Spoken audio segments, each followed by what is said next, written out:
Okay, everybody, Erev Tov and Chodesh Tov. It is Rosh Chodesh tonight, so wishing everyone a good Chodesh as well. We have the privilege of learning Hilchos Kashrus as part of our beautiful Danny Greyjour Zichrono Livracha Midrasha, Women's Midrasha, and all of our learning should be Ila Nishmasa, should serve to elevate her very special and precious soul. And grateful to you for joining to explore a halachic topic that comes up often. And I don't know if there are a lot of halachic topics that people feel strongly about, and yet this is one of them. When I put out the flyer, is there such a thing as Pareve? I got some excited and heated responses. Is there such a thing as Pareve? You wouldn't think that people would be emotionally invested in that question or have a strong feeling. One friend of mine texted me, there's no such thing as Pareve, and there's no such color as plaid. I'm not even sure exactly what that means, but he feels strongly about Pareve. Now, if we were in a room together, I would ask everyone by a show of hands, who maintains Pareve kelim? Who has Pareve knives and dishes and kelim in their kitchen? Because in the Goldberg home, in which I have very little to do with the decisions in the kitchen, admittedly, we do not have Pareve. And the reason we don't have Pareve is because while there are benefits of maintaining Pareve, but it becomes very difficult, if not nearly impossible, to maintain. And that's what we're going to talk about and go through tonight. What is the definition of Pareve? What is the role of Pareve? How do you maintain and preserve Pareve utensils within the kitchen? We're going to talk a little bit about the notion of nat bar nat. I would say that on a weekly basis, just for my own children alone, the amount of questions I get about something that was cooked in a meat pot, Pareve cooked in one pot, that you want to be able to use in the other with the other. So you cook noodles in a meat pot, can you melt cheese on it? What's the halacha? So we'll talk about that notion of Pareve. We'll talk about eggs, which are Pareve, fish, which is Pareve, doesn't need its own pot. How do you cook it? How do you present it? We'll talk a little bit about dairy equipment, DE. And if we have time, we'll get to the question of onions. But I'm not going to lie to you. I'm kind of hoping that we don't have time because onions are a very, very complicated area of halacha. If you cut an onion with a meat knife, it changes the status of the onion. And then the question is what you can use that onion with in terms of in dairy. So these are some of the questions that we're going to discuss. What is Pareve? Where does Pareve come from? Well, the truth is, the question is not what is Pareve. The question is, why isn't everything Pareve? What is the opposite of Pareve? What is Pareve? Pareve is like, Switzerland. It's trying to stay neutral. So what is Pareve? So we know that we have a concept called meat and we have a concept called dairy. Where do we get the concept called bisari, basar, or chalavi, chalav, milk? Where do we get these concepts? If you think about it logically for a moment, where does milk come from? Milk comes from the cow. Milk comes from an animal. Now we have a principle that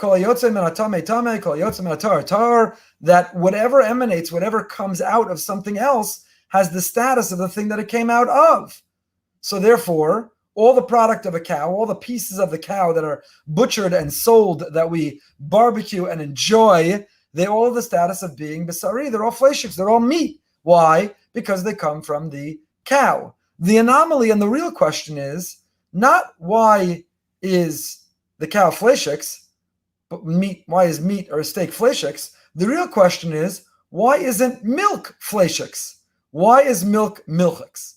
Now that is what we call in learning a klutz kasha. Why is milk milchigs?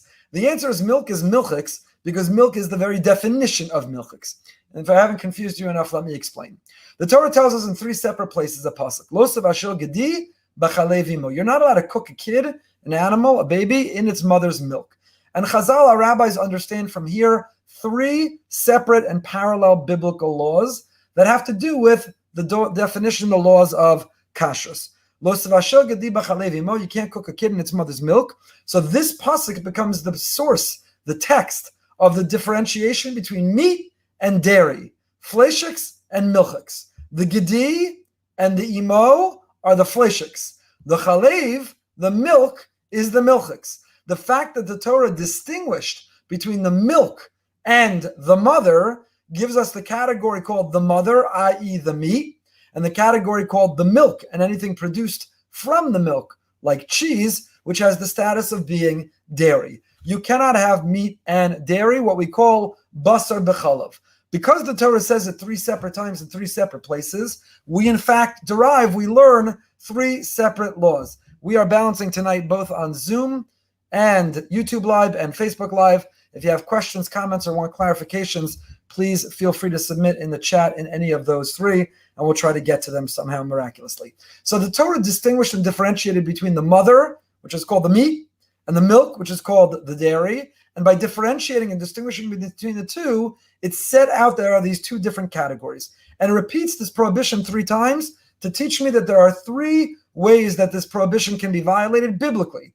Number 1 is eating it.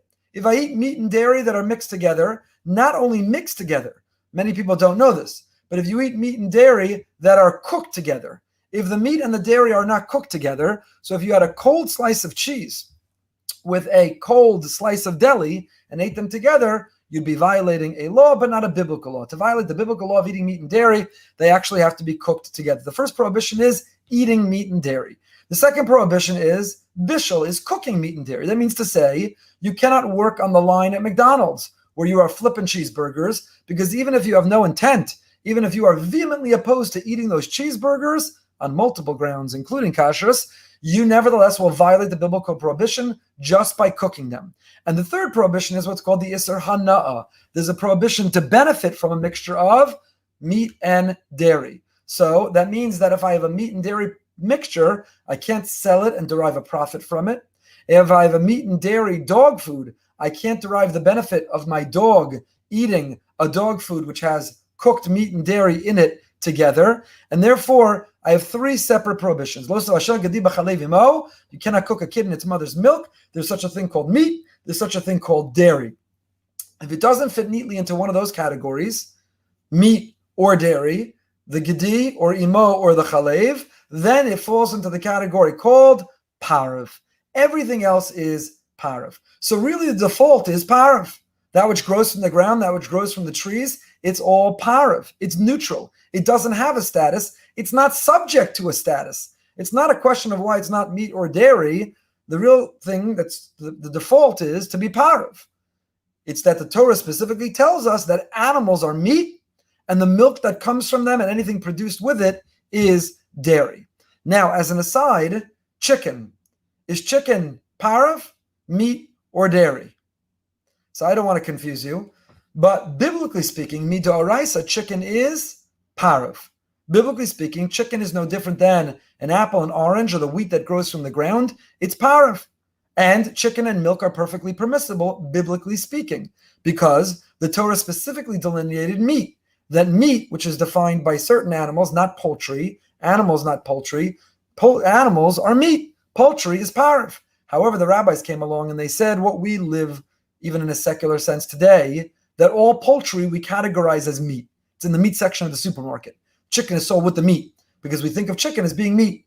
So the rabbis understood that what would happen if we let you have chicken mixed with milk? You'll end up having meat mixed with milk.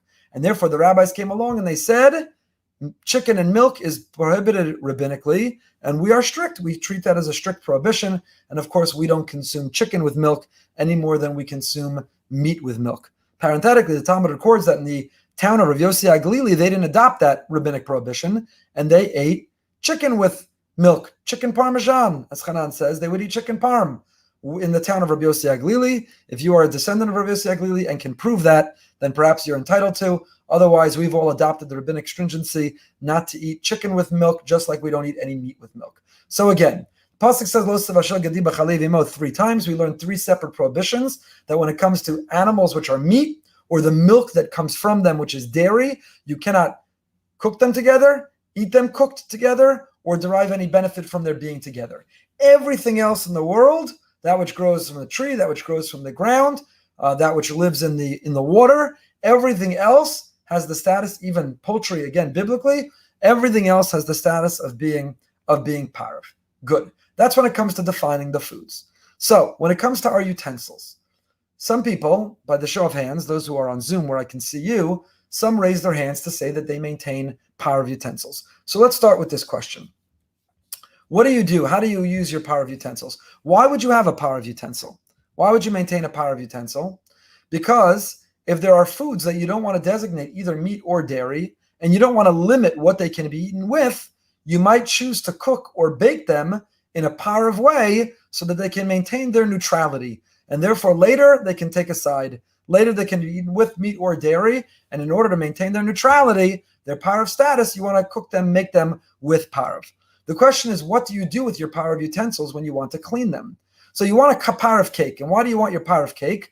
Because you want that cake to be able to be sliced and served at the end of the meat meal on Shabbos. And then you want to be able to have the leftover of that cake on Sunday morning with your delicious cup of coffee that you drink with milk. Really, it's a milkshake, not a cup of coffee. A proper cup of coffee is a black coffee, but we won't get into that right now. So you want to have a slice of that cake with your milkshake that you call coffee on Sunday morning. So in order to be able to have the cake serve both needs, you want to make it Pareve. Good, beautiful intent. The question is, what do you do with the utensils you use to prepare that Pareve? So some maintain a Pareve sponge and only clean the Pareve utensils in an empty sink, and that way they preserve the Pareve status of their utensils. Is there an alternative to that, however? And the answer is yes. If everything that goes into your dishwasher is rinsed before it goes in, so your meat dishwasher may have meat dishes, but it doesn't, and the dishes may even have some residue, but there's no actual, we call mamushas, there's no actual meat in the dishwasher, then you'd be able to put Pareve utensil in that dishwasher as well, and it would not lose its status of being Pareve.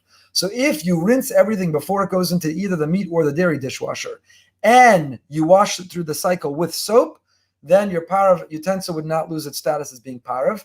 But this is why we don't have Pareve in the Goldberg home, because now you get into a complicated world of trusting that everybody really rinsed their utensil before it went in the dishwasher. The dishwashers all function equally in terms of when they introduce hot water, when they introduce the soap, how they really work. It's very, very complicated. You're relying on a lot, and to a certain degree, it's easier not to have Pareve at all. So that was the first question, which was having these Pareve utensils. We'll come back to glassware. It's a great question. We'll try to come back to glassware. But how to clean Pareve utensils if you choose to use them. The real utensil that's worthwhile to maintain Pareve is a knife. And why is that valuable? If you're not going to use the entire onion that you're cutting in whatever you're going to be making. Why? So we're not going to get into the details of onion, but let's just touch on the onion for a moment. Onion has a certain stat. Let's take a step back. In halacha, we have a concept called mamushas. Mamushas is the actual food, right? So a piece of meat is meat, and a cup of milk is dairy, and an apple is Pareve, is in between. How do tastes get transferred? In halacha, I don't only have the actual food called the mamushas, I have something called ta'am. And ta'am, as in tes, ayin, mem, is significant. Ta'am means taste. What do I mean by taste is significant? I don't only mean that you better cook it well so it has a good taste, it's significant. I mean taste is significant halachically. If I have a pot, and my pot is brand new, it's neutral. I got it off my registry, I took it to the Kela mikvah, I'm ready to go, I'm ready to play house as a young couple, I'm ready to cook my first meal. I've got my brand new, clean, toveld, perfectly clean pot, never been used for anything. And now in that pot, I make a big pot of chicken soup. And then when I'm done making the chicken soup, I clean the pot, I scrub it well, and it's perfectly clean. You could test it in a laboratory, you could test it for shared surface corona, and it is perfectly sterile. And you can operate on the inside of my pot. That's how sterile, that's how clean it is. What is the status of my pot? Is it meat or is it Pareve? So I would have said, once you've cleaned and sterilized the pot, and by sterilized I don't mean kosher, I mean it's cleaned super, super well, I would think it returns to the status of being Pareve. There's no meat. Search high and low, look all over, and you're not going to find the chicken soup. You've cleaned it and scrubbed it. So why is it considered a fleishig pot? So the Gemara and Chulin has a long discussion, a long debate to figure out in several places in Gemara and Shas how we know this, but take my word for it for the moment. Ta'am ke'ikar, that a taste that gets embedded and imparted into a utensil has the same status as the food from which it came, which means the walls of my pot have absorbed the taste of my chicken soup, and as long as they preserve that taste within their walls, the pot has the status of being meat. It's a meat pot. How long can they maintain the taste that's absorbed in the wall of the pot? Tam ke'ikar, the taste that's embedded in the wall of the pot, how long can it stay there? So here the Gemara tells us that after 24 hours, if the pot's not used, after 24 hours, whatever taste was embedded in the wall of that pot is no sein tam lafgam. It becomes a stale taste. It's no longer potent. It's no longer meaningful. It can no longer have an impact. Which means to say, listen carefully, that biblically speaking, 24 hours after using a pot for either meat or dairy, biblically speaking, midoraisa, it reverts to its parav status, back to neutrality. However, our rabbis understood that what's going to happen if I have to keep track in my kitchen, every fork, every knife, every spoon, every plate, every glass, every pot, every frying pan, every spatula. What am I going to label each one? It was last used at 6:52 p.m. This was last used in the morning at 7:02 a.m. And the clock's going to tick for 24 hours on each of these utensils to have it reset back to its parav status? So therefore our rabbis came along and they said they were gozer ben yom, eino ben yomo, atu ben yomo. The rabbis came along and they said, you know what's going to happen?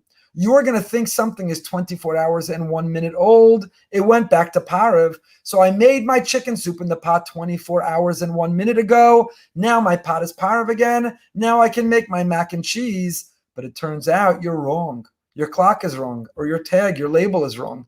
And really it's only been 23 hours and 52 minutes.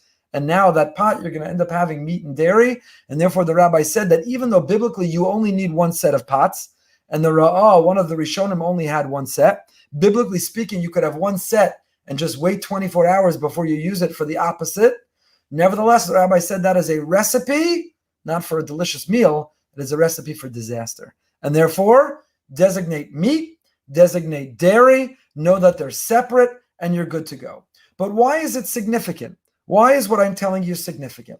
It's significant for the following reason. Because of the following. First of all, how does taste get imparted? We said 24 hours, ben yomo. Ben yomo is the halachic term for within 24 hours. Within 24 hours, it carries the taste of whatever food imparted it. After 24 hours, it loses that taste. It becomes stale, negligible, and therefore, biblically, it returns to the status of being parav, which is going to have halachic implications for us, we'll describe in a moment. But how is taste transferred? One way taste is transferred is heat.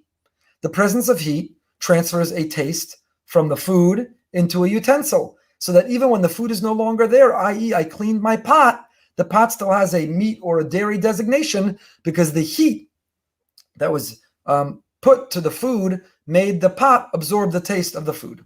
Another way that taste is transferred is what's called a davar charif, something which is sharp. An onion, a radish, a sharp food, a davar charif, combined with duchka de sakina, the pressure of a knife, can impart a taste. So normally if I have cold, let's say, right, the other question I get multiple times a week is someone washed the wrong utensil in the wrong dishwasher, or with the wrong spoon, with the wrong sponge, in the wrong sink. What is the status? First question I ask is, how hot was the water? If the water was less than 120 degrees, less than Yatzel bow, then no taste was transferred. Take that same fork or spoon or knife, the same utensil that was washed with the wrong sponge or in the wrong sink, and rinse it off under cold water. You're good to go. Because if there's no heat, there could be no transfer of taste. However, when it comes to a knife and an onion, even with cold, the combination of the sharpness of the onion combined with the pressure of the knife can transfer taste even without the presence of heat. So why am I telling you this?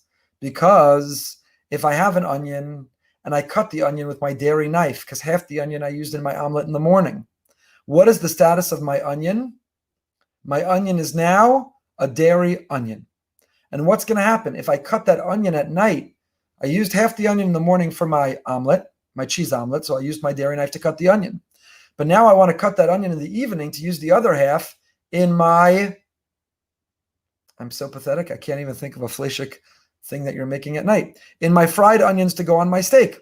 So I'm going to have a problem. My onion is a dairy onion because I cut it with the dairy knife. So the main reason to maintain parav in your home is a parav knife will allow you to cut an onion if you have trouble making commitment. You're not a commitment person, and you don't want to make a commitment for that onion. You can cut it with a parav knife, and it leaves you the leeway to use that onion, the leftover of the onion, either with meat or with dairy, because it was originally cut with a parav knife. The parav knife can be washed with a parav sponge alone in a sink, or if everything going into a dishwasher is rinsed and soap is added to the dishwasher, even if the pareve went through the dishwasher, it would not lose its status as being pareve. But let's come back over to this notion of the pot. The pot gains a status. I see Alana asked about a lemon and pineapple being sharp. I don't think we paskin that they're considered a davar charaf. Onion, radish, even the onion, by the way, different types of onion may not be considered charaf. An onion, once it's cooked, loses its potency. It's no longer considered charaf. Garlic, I believe we do treat as being sharp, and we give it that status of being charaf as well. Let's get back to our pot. Not the kind of pot if you live in New Jersey that just became legal, the kind of pot that we're making our spaghetti or our noodles in that I want to talk about right now. That deserved a much bigger smile than you guys gave me. Okay, you don't know what happened in the election. Anyway, so your pot. This is the question I get all the time. Abba, I made noodles in a fleishig pot last night for dinner. And then, thank you, Jody, and then the next day there were leftover noodles. I want to melt cheese on it. Am I allowed to melt cheese on the noodle, pareve noodles that I made in the meat pot last night? And here's where a little knowledge goes a long way. Because your instinct might be, no, of course not. Fleishig, milchig, separate. But if you know the halacha and you know the mechanics of the halacha, it provides more opportunities than you thought you would know. Thank you, Rabbi Fegelstock. So this comes to a discussion that we call not barnat. Not nun tes stands for no sein tam. No sein tam, we described, is the definition of how taste gets imparted in a pot or in any utensil. The combination of heat with actual foodstuff imparts a taste into a pot. That taste is potent for 24 hours, ben yomo. After 24 hours, it's called no sein tam levgam. It now becomes a stale taste, which is no longer viable. And eino ben yomo after 24 hours. We need separate utensils, as we said, because we're afraid eino ben yomo, atu ben yomo will come to mix it up. But after the fact, if it turns out you mixed it up, we often rely on the 24-hour rule. So, for example, if you've called me with a question and you say that usually the question goes something like this. I made a food in a fleishig pot, and then my moron husband, that's usually how the question goes, or child, except you're all too kind, you don't use such adjectives, but you imply it with your tone, ended up using the wrong fork or putting it on the wrong plate or heating it up in the wrong microwave. So what I'll say is the following. Was the pot used within 24 hours or not within 24 hours? Because whether it was used, the utensil, within 24 hours, not 24 hours. If it's an eino ben yomo, remember, biblically speaking, it went back to being neutral, and you might still be able to eat the food, even if you're not allowed to, or even if you have to, kasher the utensil. So let's get back to the case I was giving. What we call the pareve cooked in either meat or dairy that you then want to use with the opposite designation. So noodles. Noodles is the quintessential pareve food that could go either way and be served in either direction. So the Gemara in Chulin records a machlokas Rav and Shmuel, a debate. And there the Gemara has the following question. Hot fish was put on a meat plate. And then you want to take that fish and you want to have dairy with the fish. So are you allowed to, if the fish was placed on a meat plate, can you have dairy with the fish? It's a machlokas, a debate between Rav and Shmuel. Rav believes that it is forbidden. Why? Because once that hot fish touched the meat plate, now the fish has absorbed meat, and therefore you have lost the opportunity to eat it with dairy. Shmuel disagrees, and Shmuel says, no, you have no problem. And you know why you have no problem? Because it's what's called not barnat. And what is not barnat? Not barnat is no sein tam, bar no sein tam. It's twice removed. Let me explain. How did my plate get the meat taste? The meat put the taste into the plate. That's one transfer of taste. And now the taste is going to come out of the plate into the fish. That's a second transfer of taste. Shmuel's of the opinion, if there's a double transfer of taste, it's so far removed, it's twice removed, it loses its potency. And therefore, it's not barnat. So the fish put on the meat plate, first the meat had to transfer into the plate, then the taste had to come out of the plate into the fish. By the time it got to the fish, it was not even a viable taste of meat, and therefore you can have it with dairy. And therefore you can have it with dairy. That's the opinion of Shmuel. Now when Shmuel said that, leave aside for the moment the question of fish and meat, which the Gemara Pesachim says that fish and meat are kosher l'davar acher. They're dangerous. We don't eat fish and meat, even until today. We maintain separate fish forks, and we wash the utensils. Some are makbet to drink a l'chaim and sterilize the mouth after the fish, before they eat the meat. we don't mix fish and meat, not for kashrus reasons, but for safety reasons. It was deemed to be dangerous. I once gave a shiur on this and did some research. The Gemara says it's kosher l'davar acher, which Rashi says is tsaras. If you eat fish and meat, you'll get tsaras. Not the spiritual leprosy the Torah describes, but a dermatological disease. So I once read an article that wanted to argue that if you eat fish and meat, you're more likely to get psoriasis, which sounds like tsaras. The etymology of the words psoriasis and tsaras might be linked. Fish and meat might be dangerous. So leave aside that fish and meat, we're strict on that. Sephardim, by the way, are also strict not to have fish and dairy. Sephardim don't eat fish with dairy on top.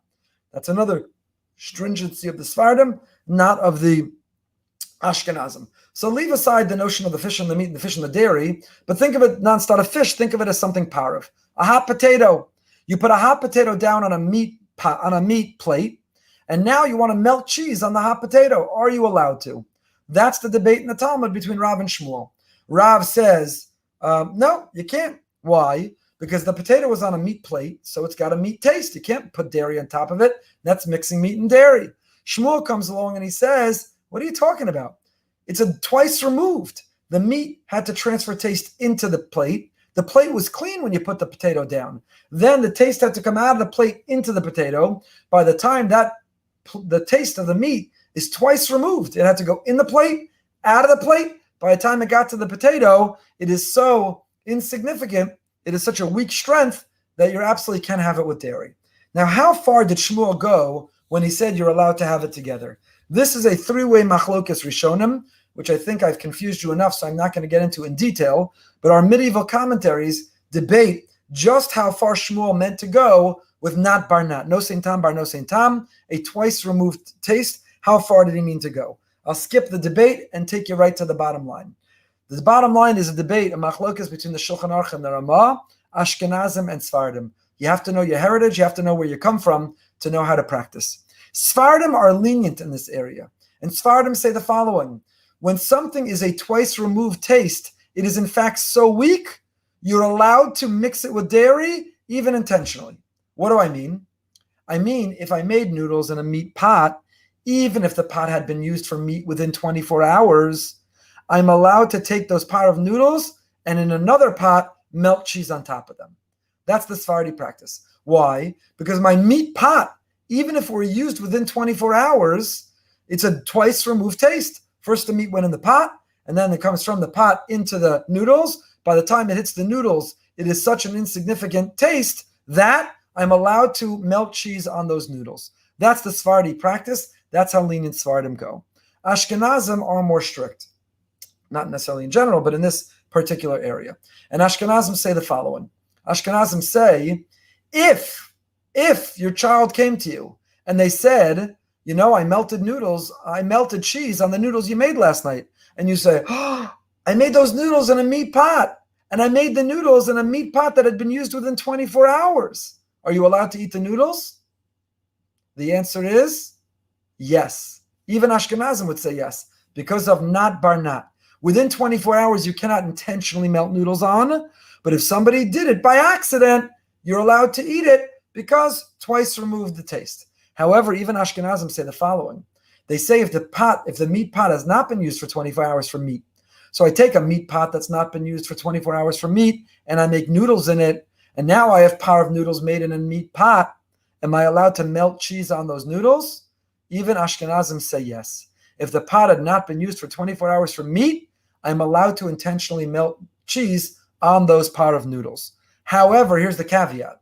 I should not make noodles in a meat pot with intention to melt the cheese on it later. Meaning, I shouldn't make the pareve noodles in a meat pot for dinner tonight, thinking, oh, and tomorrow night I'll reprocess it by mixing cheese into it in a dairy pot. The halacha only applies if I made noodles and it turned out they were left over. And it turned out the pot had not been used within 24 hours for the meat when I made the noodles. Then I'd be allowed to melt the cheese on top of it. But I should not intentionally make pareve in a meat pot, even if the pot had not been used for 24 hours, with the intent to have it with dairy. Okay, is anyone still with me? Have I thoroughly confused absolutely everybody? It's as I said, a very, very complicated topic. So this is the area, this is the most significant, I think, area of where pareve comes up. what's called not bar not, no sein tam bar no sein tam, twice removed taste, where I made pareve in either a meat pot or a dairy pot. And it's not true what many think instinctually, which is if I made it in a meat or a dairy, then by definition I cannot have it with the other. You have to know a little of the halacha. You have to know several things. Are you Ashkenazi or are you Sephardi?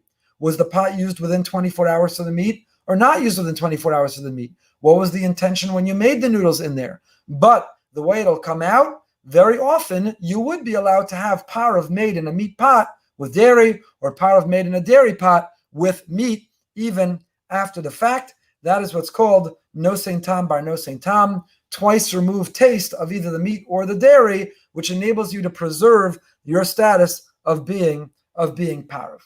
Okay, very good. Next, and just check any questions have come in that I want to address here. We'll get to ovens and microwaves in a moment, although that's not so much as pareve as it is meat and dairy. Okay, good. Now, eggs. Talk about eggs for a moment. Do you need a special egg pot? Eggs are pareve. I'm not talking about eggs in terms of meat or dairy. Eggs are pareve, even though they come from the chicken, because the chicken is not meat.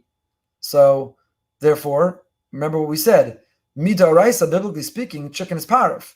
We treat poultry as meat because we end up thinking about it in the same category. And if we allowed us to eat chicken and milk, we'd come to eat meat and milk, and that's why we're strict with chicken. But strictly speaking, biblically speaking, poultry is really pareve. That's why the eggs that come out of the chicken are pareve. In other words, you ever wonder, how come an egg isn't fleishig? If a chicken is fleishig, how come the egg's not fleishig? Nobody ever thought of that question, huh? Never kept you awake at night. Never thought about that while you were waiting for the egg to finish cooking? Why isn't an egg fleishig if it comes from a chicken and we treat the chicken as fleishig? The answer is the chicken's not fleishig. The chicken is really pareve. We just treat it as fleishig so we don't come to confuse meat with milk if we allowed poultry and milk. But the egg is already once removed from the poultry, so the fact that we allow you to have a cheese omelet is never going to lead to you having a hamburger, what do you call it? Hamburger and cheese? What's that called? Cheeseburger. Thank you. It's never going to lead to a cheeseburger. So the egg is once removed. So the egg, thank you, Atar. The egg is not considered fleishig. What do you have to worry about, however, in the egg? The egg is pareve. But what do you have to worry about the egg? Blood spots. Now, in the time of Chazal, the blood spots in the egg were a legitimate fear. Why were the blood spots more of a legitimate fear? Because in a small farm where you're raising eggs, it's very possible that the spot in the egg is actually a fertilized chick, and then you have a halachic problem of eating the fertilized chick. It's more than just a blood spot, which is a chumrah. It is a much more bona fide halacha. I just lost my. Where'd it go? That is very different than today. Today, our eggs are produced on farms where we keep the boys and the girls very separate on the farms. They're very, very frum farms, and we don't let them mingle. They can't go on Shabbos walks. It could lead to mixed dancing. We don't let them anywhere near each other. So a blood spot in an egg for us, from the places we get eggs from today, are just a stringency. However, and technically speaking, you remove the blood spot and eat the rest of the egg. Reb Moshe says today, where eggs are so inexpensive in America, we're strict to throw out the whole egg, not just the blood spot. Strictly speaking, you could throw out the blood spot and eat the rest of the egg. There's an old European custom. Some of you may have it. Not that you're old Europeans. I don't mean to offend. Not that there's anything wrong with being an old European. There is a custom some have to maintain a special egg pot, because in the case that the egg might have presented a kashrus problem, to have a special pot for eggs. And there's an additional practice some have, which is to only boil a minimum of 3 eggs at a time. What's the rationale behind only boiling 3 eggs at a time? There's discussions within halacha where this comes from, but to simplify it for us for now, bittul. In case one of the eggs had a blood spot, it would be 1 out of 3 nullified in the other 2, and you wouldn't have a problem in terms of the kashrus of the pot. And therefore, some have a practice of only boiling a minimum of 3 eggs at a time. So you have bittul nullification. You would nullify the egg that was problematic. However, I checked with the boss in my house, the posek in my house, the Rebbitzin. We do not have a designated egg pot, and we're not strict to cook a minimum of 3 eggs at a time. It is a practice some have. It's not your custom or practice. You need not be strict with it. What about fish? Do you need a designated fish pot or a designated fish pan in order to make fish and make sure that your fish remains pareve? Fish, of course, is pareve. Fish also is an animal. It's interesting. The rabbis were worried that if we were allowed to have poultry and dairy, we'd come to eat meat and dairy. But they weren't worried that if you had fish and dairy, you'd end up having meat and dairy. And I think that was reflective not only of the mentality of their time, but reflective of the mentality of our time as well. Why? Because you have vegetarians who eat fish. So they don't eat meat or poultry, but somehow, I know there's a name for that, I forgot what it is, but they nevertheless eat fish. Clearly they're categorizing fish differently than they do either meat or poultry. Thank you, Atara. A pescatarian will eat the fish even if they won't eat the meat or the poultry. So fish is its own category. And our rabbis and our Torah also saw fish as its own category. Fish is pareve. So again, meat is meat and milk is dairy. Poultry is biblically pareve, but we treat it like meat. And fish is biblically pareve and rabbinically pareve. However, we alluded to earlier, it's the kind of pareve that not because of kashrus concerns, because of danger concerns, we don't mix meat and fish. So do you need a special utensil in order to make your fish? So here again, there are some who have the custom of a designated fish pot, fish pan. There are some who have the custom, when they make fish, they have a designated utensil, fish pan, pot, rack. They only make the fish on a designated utensil for fish. However, it's not necessary. Why? So think about our reason. Because of our old friend, Not Barnat. Our dear friend Not Barnat saves the day. Why? If I have a meat or a dairy pan, call it a meat pan because dairy is not a problem if you're Ashkenazi. If I have a meat pot or pan or grill that I want to make fish on, as long as it's entirely clean, then it's not a problem to make the fish in there. Why? Because of what we call Not Barnat. The meat will have gone in the pan. It would have to come out of the pan into the fish. That's twice removed. That's not enough to create a problem. And therefore, I'm allowed to make fish in a perfectly clean meat pot or pan, even if it's been used for meat within 24 hours. Even if it's been used for meat within 24 hours. I can't make dairy in there. Why? Because if the pot or pan had been used for meat within 24 hours and now I make dairy in there, you know what I have? Basar b'cholav. I have a major biblical prohibition. But fish is pareve. So Not Barnat is not going to help me when it comes to actual meat and dairy. But Not Barnat is going to help me when it comes to pareve. So I'm allowed to make fish which is neutral and is pareve, can be made in a meat pot or pan. What about a barbecue or grill? In theory, it could. The challenge is it has to be cleaned really, really well. And barbecue grills are really hard to clean well. Not only the racks, but the cavity of the grill, because if there's any actual meat residue that's producing steam of the meat that will mix with my fish, I have a problem. So it's a technical problem or challenge when it comes to the barbecue grill, but at least theoretically, if everything were clean, Not Barnat, no sein tam bar no sein tam, the fact that the meat taste is twice removed, it's going to go from the meat into the pot, from the pot into the fish, twice removed is not powerful enough, no sein tam bar no sein tam, and therefore I will be okay. So we spoke about fish, which is pareve and neutral. We spoke about eggs, which are pareve and neutral, but have some of their own halachas when they come to them. We spoke about if I have pareve utensils, how I clean them. Either I can clean the pareve utensil with a designated pareve sponge in an empty sink and maintain and preserve its pareve status, or if I rinse everything that goes in a dishwasher, I can even put the pareve in there, and I will be okay. Dairy equipment. What is the status of pareve that's made on dairy equipment? So what is dairy equipment? We just spoke about it. Dairy equipment is what we'll call Not Barnat. So if I have something made on dairy equipment, like mango sorbet, there's mango sorbet that's delicious. It's made on dairy equipment. OU doesn't have DE. The OU as a policy doesn't have a designation of dairy equipment. Sometimes when the OU writes OUD, they say D, they really mean DE. If it's OUD and it means D, it's dairy. And if it's bona fide legit dairy, then you cannot have it after you have meat, let alone with meat. But if it's not real dairy, it's just dairy equipment, then it comes back to our rules about Not Barnat, no sein tam bar no sein tam. So sometimes you need to call the OU, or you need to know somebody who has a connection at the OU to know what's really, when it says D, does it really mean dairy or does it mean dairy equipment? For example, aren't Oreos, I think Oreos are another exception, where they say dairy, but they're made on dairy equipment and they can be eaten after a meat meal. Why can they be eaten after a meat meal when it says dairy equipment? What is the status of dairy equipment? Dairy equipment means a pareve food was made in dairy utensil. So if the dairy utensil had not been used for 24 hours, in theory, I can even have it with meat on purpose. But I don't know if that equipment had been used within 24 hours and not used within 24 hours. A Sephardi would be able to take pareve made on dairy equipment, and a Sephardi would even be able to have it with meat.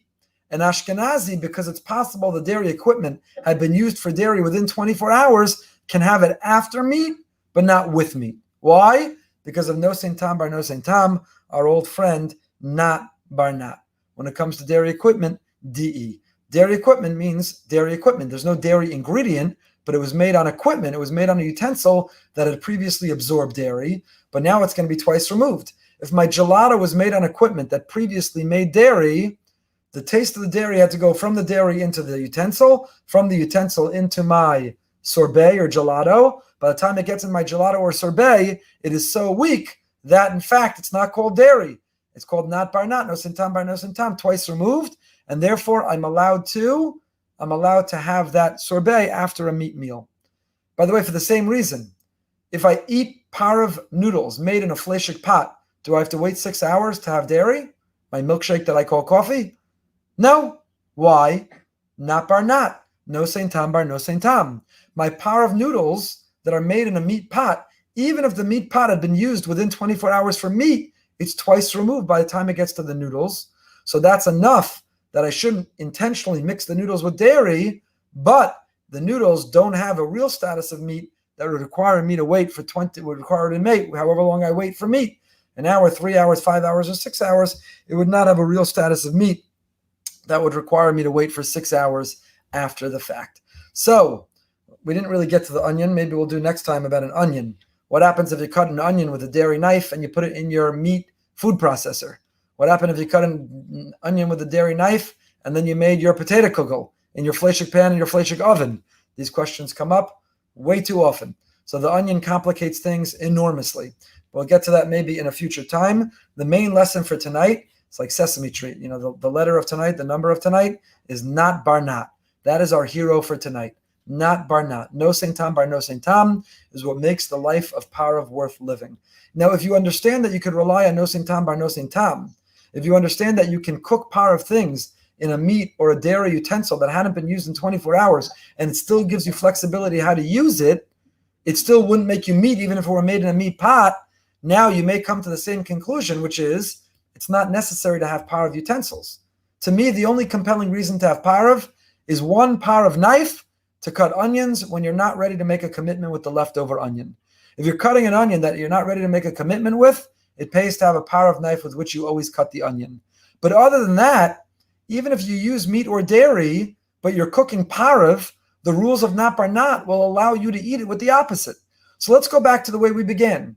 You baked a cake, and you want to eat some of that cake after your meat meal on Shabbos, but then have part of that cake on Sunday morning with your cup of coffee with all that milk, your milkshake coffee. So how can you do that without a pareve bunt pan? Is that what it's called? No, I'm just trying to impress you and flex. But how do you do that without a pareve pan? The answer is, even if you used a fleishig pan to make that pareve cake, and you made it in a fleishig oven, you'd be allowed to have it on Sunday morning if the pan hadn't been used in 24 hours, even with a cup of coffee. If the pan had been used within 24 hours, after or before the cup of coffee. So you see that not bar not will save the day, making it that you don't even necessarily need pareve utensils altogether, because frankly, it's very hard to keep pareve utensils pareve. Those pareve utensils often get mixed up, they get mixed in, they get washed with other things, and it's very hard to maintain their sense of being pareve. Sometimes altogether, my wife said it's a very short shiur. Is there such a thing as pareve? She said, just say no, and you'll be done after a minute, and you can come home and help finally. But I chose to talk to you anyway, nonetheless, and keep going. So you see, there is such a thing as pareve, and it does have value. However, not bar not will save the day to not necessarily need it pun intended. Everyone, if you're watching not on Zoom, please join the midrashah for the rest of the shiurim tonight.